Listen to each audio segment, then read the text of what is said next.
यानंतर आपण थेट दिल्लीमध्ये जाऊया. लोकसभेमध्ये राहुल गांधी बोलतायत, आपण थेट पाहूयात. अभय मुद्रा.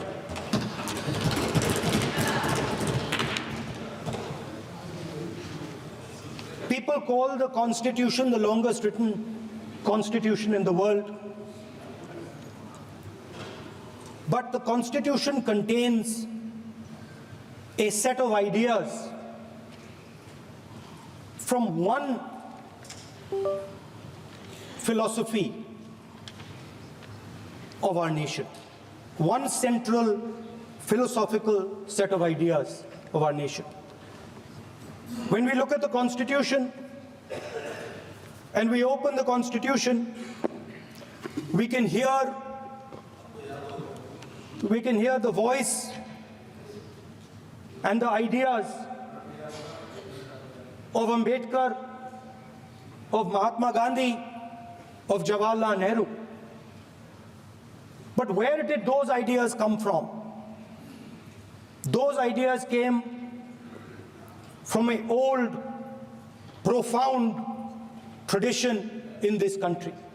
Those ideas came from Shiva, from Guru Nanak, from Basavana, from Buddha, from Mahavir, from Kabir, from a list of people.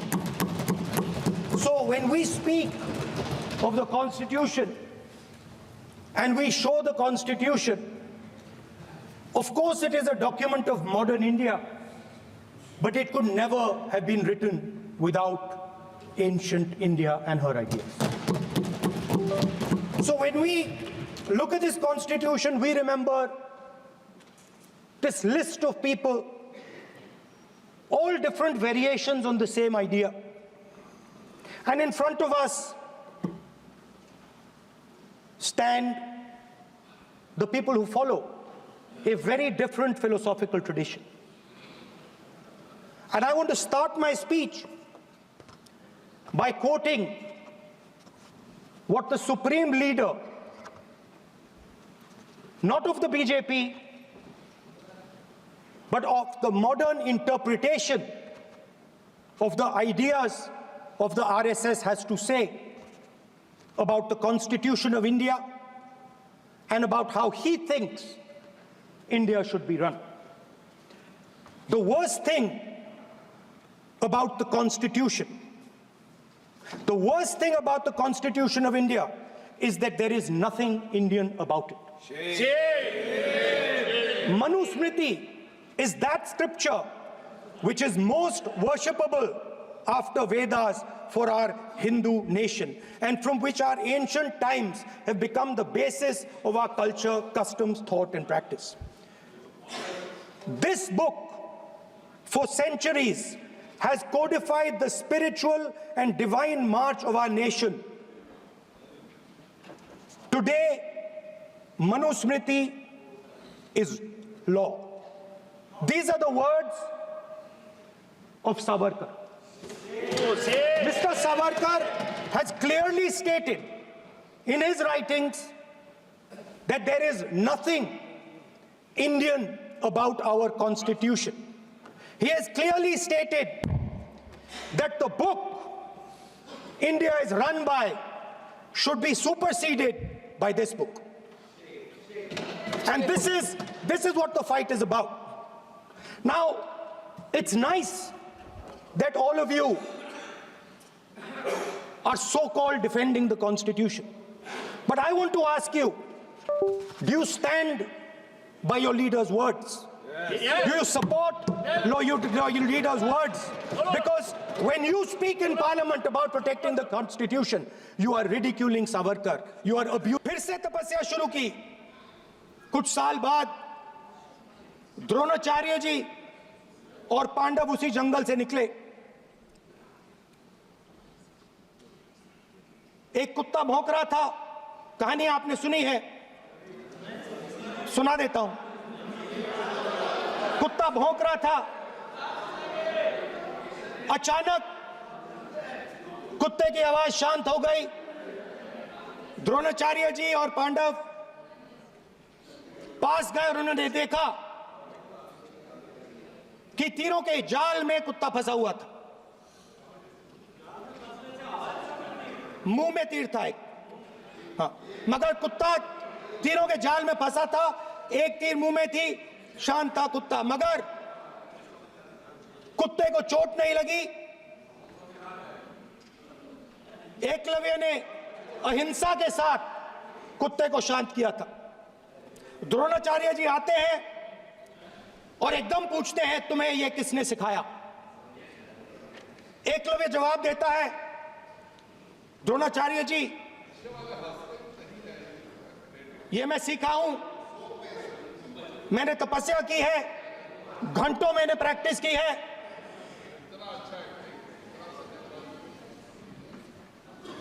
आपने मुझे गुरु बनने से मना किया था, तो मैंने एक मूर्ति, मट्टी की मूर्ति सामने रखी और मैंने प्रैक्टिस की और मैं सीखा। द्रोणाचार्य जी खुश नहीं हुए। द्रोणाचार्य जी ने एकदम कहा, तुम्हें मुझे गुरु दक्षिणा देनी है। नहीं नहीं, ये आपकी स्टोरी है, ये आपकी स्टोरी है। मेरी स्टोरी है कि द्रोणाचार्य ने पूछा।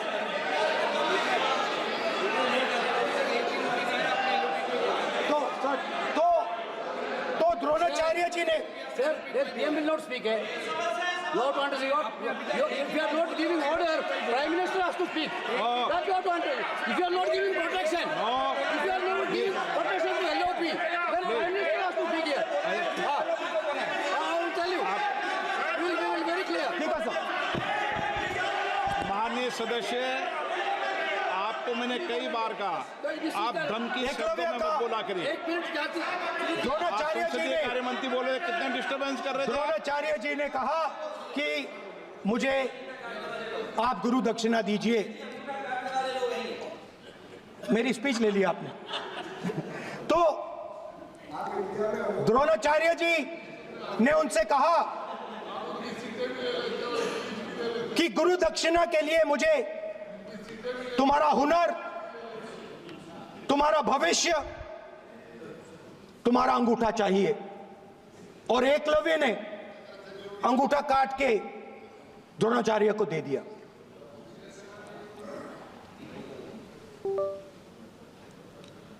यह अभय मुद्रा है।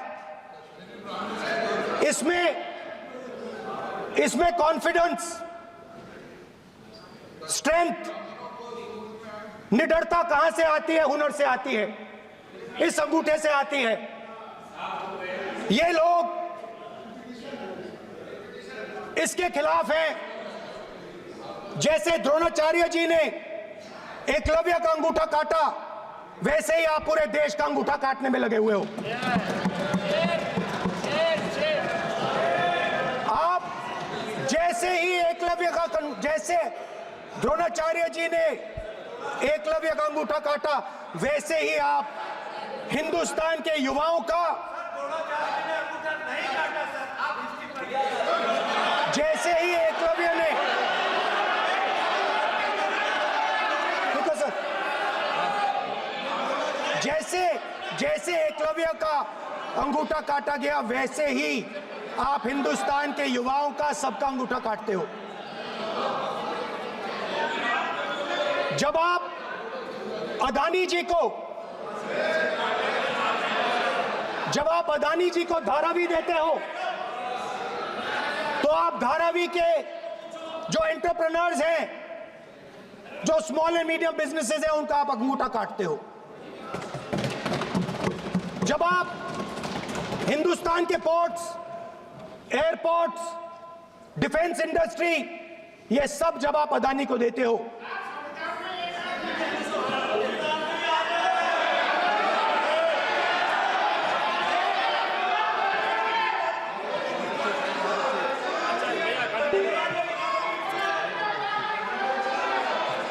हिंदुस्तान के सारे जो फेयर प्ले बिजनेसेस हैं, जो ईमानदारी से काम करते हैं, आप उन सब का अंगूठा काटते हो जब आप अदानी की मदद करते हो। कॉन्स्टिट्यूशन में लैटरल एंट्री कर आप हिंदुस्तान के युवाओं का, पिछड़ों का, गरीबों का अंगूठा काटते हो।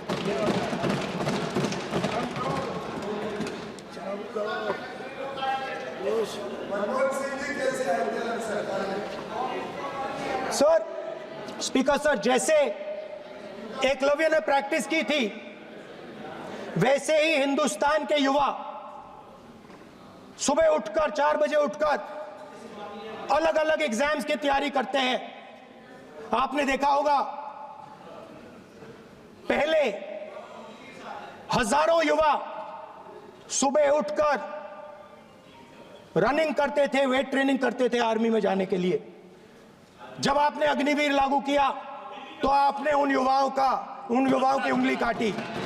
जब आप पेपर लीक कराते हो, 70 बार आपने पेपर लीक करवाया है, तब आप हिंदुस्तान के युवाओं का अंगूठा काटते हो।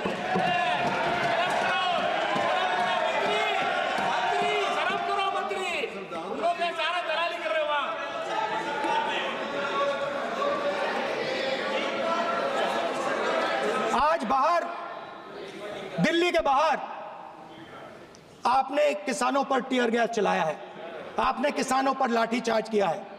किसान आपसे एमएसपी मांगते हैं, सही दाम मांगते हैं, मगर आप अदानी को फायदा पहुंचाते हो, अंबानी को फायदा पहुंचाते हो और किसान का अंगूठा काटने का काम करते हो। देखिए,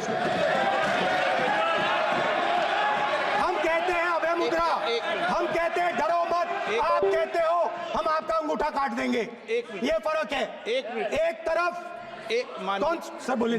मेरे कहना है कि हम एक मिनट प्लीज बैठिए, आप बैठिए, प्लीज बैठिए, आप बैठिए। आज हम भारत के संविधान की 75 वर्ष की गौरवशाली यात्रा पर कर रहे हैं और कर भाई ये चर्चा हुई थी कि हम संविधान की चर्चा करते समय उसकी उच्च कोटि की ये अपेक्षा है। आप स्पीकर सर, आप राष्ट्रपति भाषण नहीं है। कॉन्स्टिट्यूशन में कहीं नहीं लिखा है कि मोनोपोली होनी चाहिए। कॉन्स्टिट्यूशन में कहीं नहीं लिखा है कि पेपर लीक होना चाहिए। कॉन्स्टिट्यूशन में कहीं नहीं लिखा है कि अग्निवीर होना चाहिए। कॉन्स्टिट्यूशन में ये सब नहीं लिखा है, इसलिए मैं यहाँ रेस कर रहा हूँ। कॉन्स्टिट्यूशन में नहीं लिखा है कि हिंदुस्तान के युवाओं का अंगूठा काटना चाहिए, उनका जो हुनर है उनसे छीना जाना चाहिए।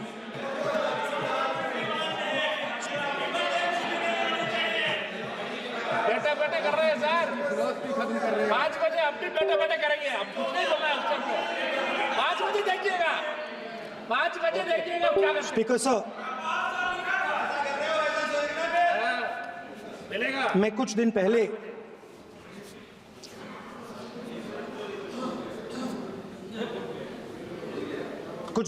मैं हाथरस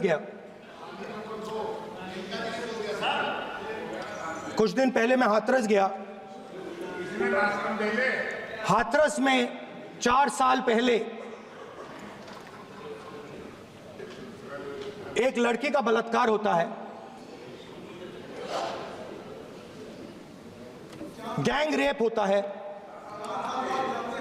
3-4 लोग गैंग रेप करते हैं। मैं 2-3 दिन पहले उस लड़की के परिवार के घर में गया।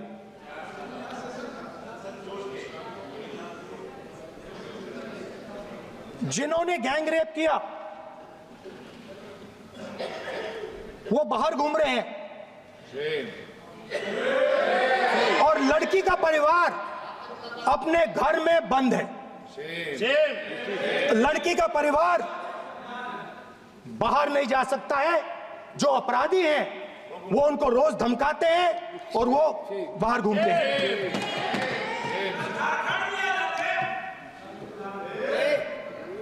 परिवार ने मुझे बताया कि बेटी का जो अंतिम संस्कार था वो भी नहीं करने दिया और चीफ मिनिस्टर ने इसके बारे में खुलकर मीडिया में झूठ बोला है। ये कॉन्स्टिट्यूशन में कहां लिखा है? ये कॉन्स्टिट्यूशन में कहां लिखा है कि जो बलात्कार करते हैं वो बाहर रहे और जिसका रेप हुआ है, जिसके परिवार, उस परिवार को बंद कर दिया जाए। कहां लिखा है कॉन्स्टिट्यूशन में? ये आपकी किताब में लिखा हुआ है, मनुस्मृति में लिखा है, मगर कॉन्स्टिट्यूशन में नहीं लिखा। और अगर आप कहते हो कि यूपी में आपका राज है और वहां पे कॉन्स्टिट्यूशन नहीं लागू होता है, वहां पे मनुस्मृति लागू हो रही है।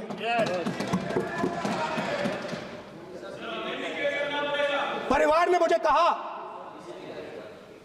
मुझे कहा कि यूपी की सरकार ने उन्हें वायदा किया था, कहा था कि हम आपका रिलोकेशन करेंगे, आपको कहीं और रहने की जमीन देंगे। आज तक 4 साल हो गए हैं, आज तक उनका रिलोकेशन नहीं किया गया है। और हर रोज उन्होंने मुझे फोटो दिखाई, वो बाहर निकलते हैं और जिन्होंने बलात्कार किया वो धमकाते हैं उनको। तो मैं इस हाउस में कहना चाहता हूं कि अंबेडकर जी के संविधान वाले लोग, इंडिया गठबंधन वाले लोग, हम सब मिलकर उस परिवार का रिलोकेशन हम करेंगे, अगर आप नहीं करोगे तो। और हिंदुस्तान के हर गरीब व्यक्ति को हम ये कहना चाहते हैं, आपकी रक्षा कॉन्स्टिट्यूशन करता है। और ये बीजेपी के लोग कॉन्स्टिट्यूशन पर 24 घंटा आक्रमण करते रहते हैं। कॉन्स्टिट्यूशन में लिखा है, prohibition of discrimination on grounds of religion, race, caste, sex और place of birth.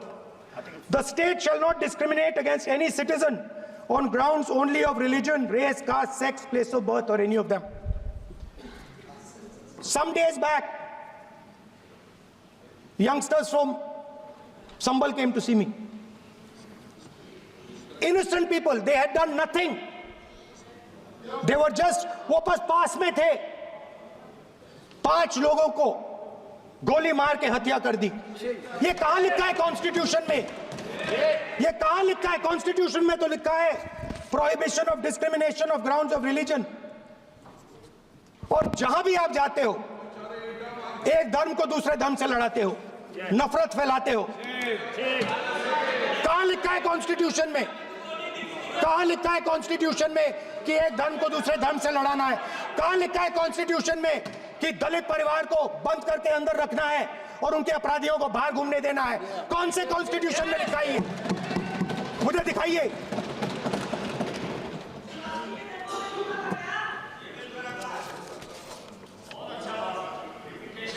Speaker sir, हमारी जो विचारधारा है, इंडिया गठबंधन की विचारधारा है, वो देश में कॉन्स्टिट्यूशन लाई है। हम सब मिलकर कॉन्स्टिट्यूशन की रक्षा करते हैं। अंबेडकर जी ने कहा था, if there is political equality but no social and economic equality, political equality will be destroyed. ये अंबेडकर जी के शब्द हैं और आज ये बात सबके सामने है। पॉलिटिकल इक्वालिटी जो थी वो खत्म हो गई है। हिंदुस्तान के सारे इंस्टीट्यूशंस कैप्चर कर लिए गए हैं। सोशल इक्वालिटी नहीं रही, फाइनेंशियल इकोनॉमिक इक्वालिटी नहीं रही। इसीलिए हमारा अगला कदम जाति जनगणना होगा। हम देश को दिखाना चाहते हैं कि आपने किन लोगों का और कहां कहां अंगूठा काटा है।